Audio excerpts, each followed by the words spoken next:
Hello, everyone. Good evening. My name is Dr. Tamara McCants, and this is Pharmacy for the People. I am so delighted to be here with you all this evening. We have been going strong. I think this is like my ninth live, and I just want to thank you all so much for your participation. Pharmacy for the People is a passion project of mine, and where I am here to give you information in language that you can understand so that you can better take care of yourself and encourage someone else to take care of themselves as well. So, tonight, what we're going to talk about today is seasonal allergies. And so, the weather is getting warmer. Know that I love to feel it. I love to see it, even though they're talking about it's going to snow on Saturday. But I don't know. I'm in Washington, D.C. They're talking about snow when it's beautiful out. I don't know. But spring is coming, whether we like it or not. And for some people, they don't get excited about spring coming because spring causes a lot of bothersome symptoms, what we express as seasonal allergies. And so allergies come across in many forms. Food allergies, some people have allergies to insect bites, but I'm just going to speak tonight specifically about seasonal allergies. And overall, generally speaking, just to define what an allergy is your immune system's response. And I know we've talked about your immune system is the part of your body that protects you from bacteria, viruses, and other what we call foreign invaders that make you sick. But what happens during the allergy reaction, seasonal allergies, is that your body is experiencing an immune response for what is considered a harmless substance. And so your body produces antibodies and is in essence trying to get that substance out and away from you. It sees it as a harmful substance. And when I'm talking about it, I'm talking about the allergen. And so in this case, the allergen are airborne allergens like pollen, animal dander, dust mites, mold, food, sometimes insect bites, and sometimes even medications. And so, what your body does in an effort to try to rid your body of what they're interpreting as a harmful substance or something of danger is they try to get rid of your body by get rid of it and from your body through the what we call a histamine reaction. And so seasonal allergies, though, really starts like really around early May, and early February, and it could go all the way throughout the summer. And in some places, it happens all year round, just depends on the climate, because the seasonal allergies and when you experience allergy symptoms is directly related to the kind of pollen that's in the air or when pollination occurs. Pollination. So, and that means that depending on what type of plant or what type of greenery you're talking about, that can occur in the spring, in the fall, and even the summer. So some people suffer from allergies all year round. But I also want to say that for people that think that they're suffering from seasonal allergies or from allergies from pollen, it may actually be a food allergy. So I do want to encourage people to think about more than likely that you're allergic to certain foods like gluten or even dairy, and think about that. What you're thinking is actually seasonal allergies, may be a food allergy, but that's something that we can talk about later. But today, I just want you to recognize how you can combat these bothersome allergic symptoms.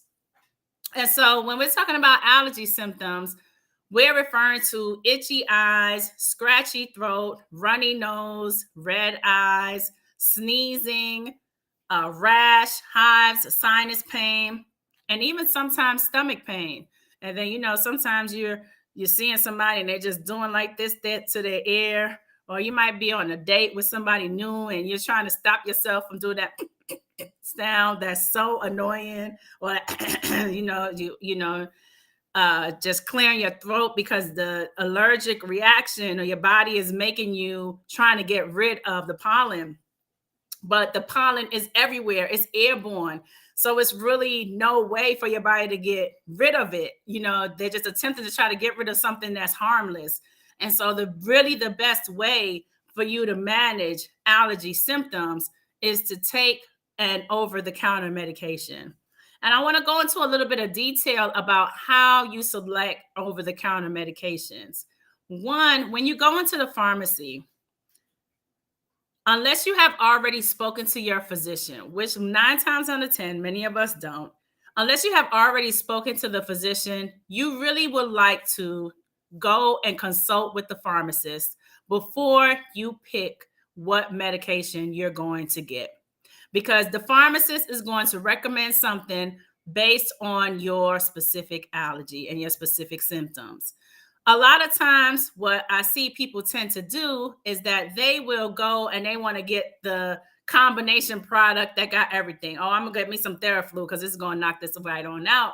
But then there may be some ingredients in the Theraflu that you don't necessarily need. And especially if you are taking medications to treat other illnesses such as high blood pressure, you really don't want to go with a combination product because some of those over-the-counter items can interact with your medications, especially as it relates to high blood pressure.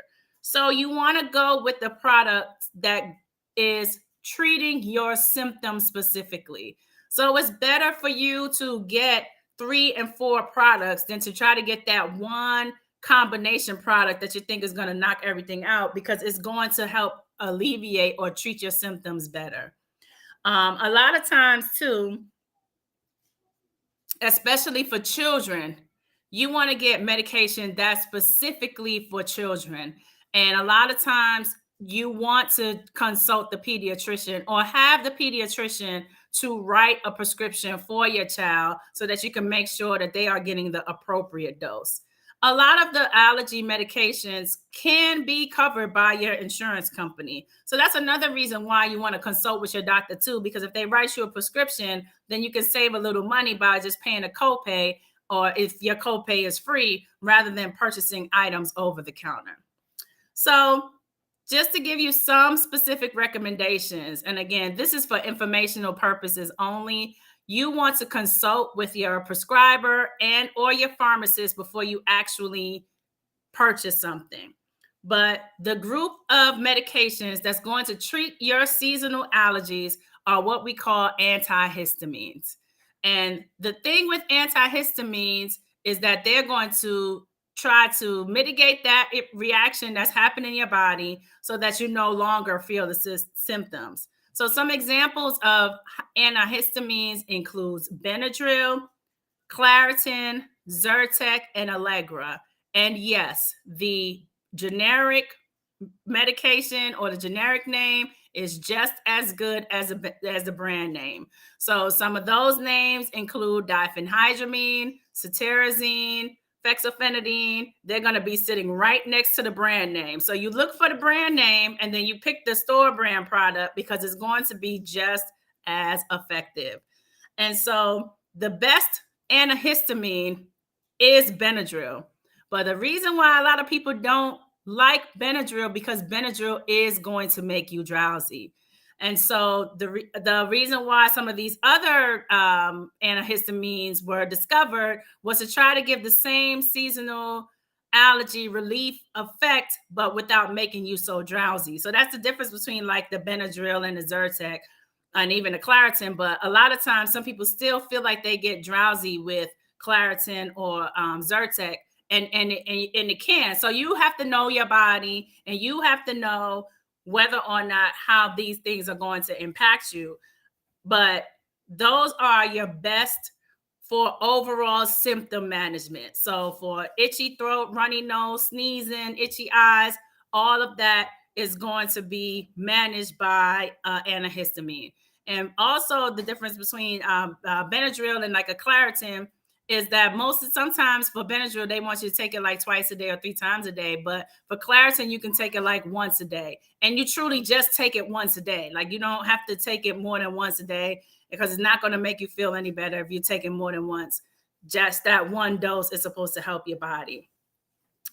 The other thing that I want you to do though is to try to get in front of it, just like anything else. Before you even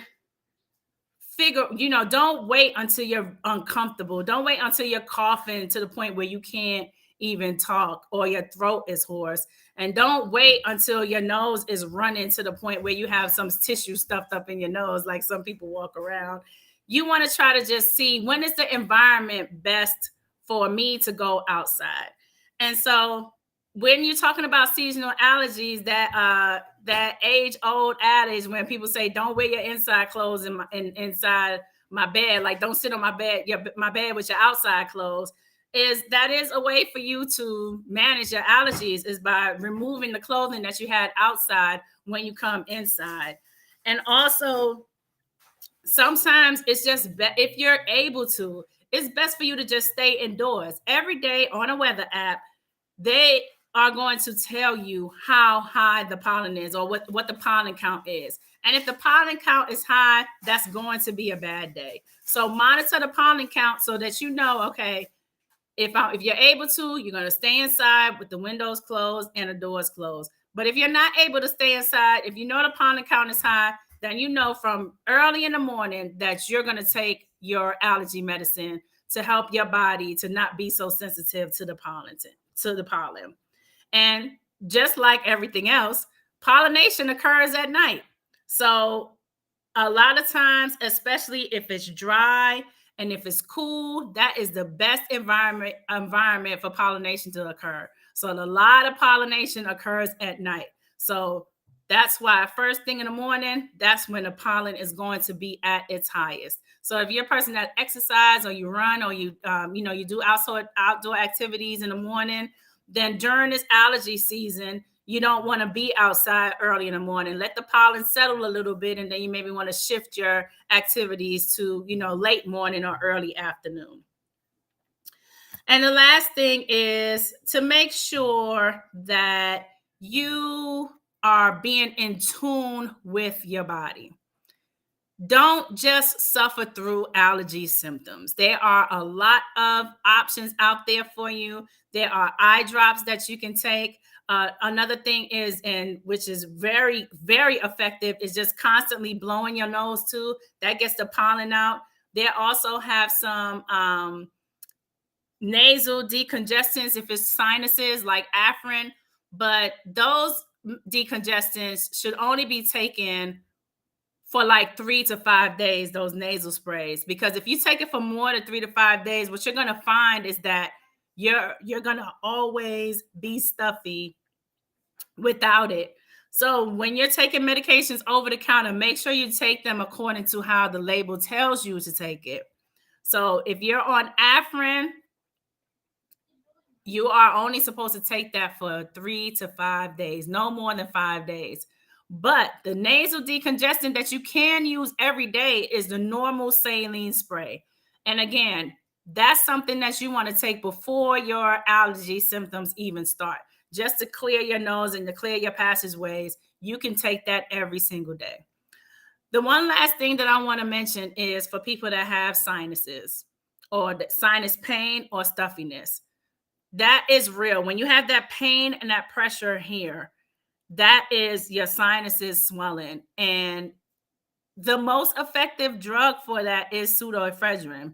Now, because of the people using pseudoephedrine to make meth, that's usually behind the counter at the pharmacy, and there's restrictions on that.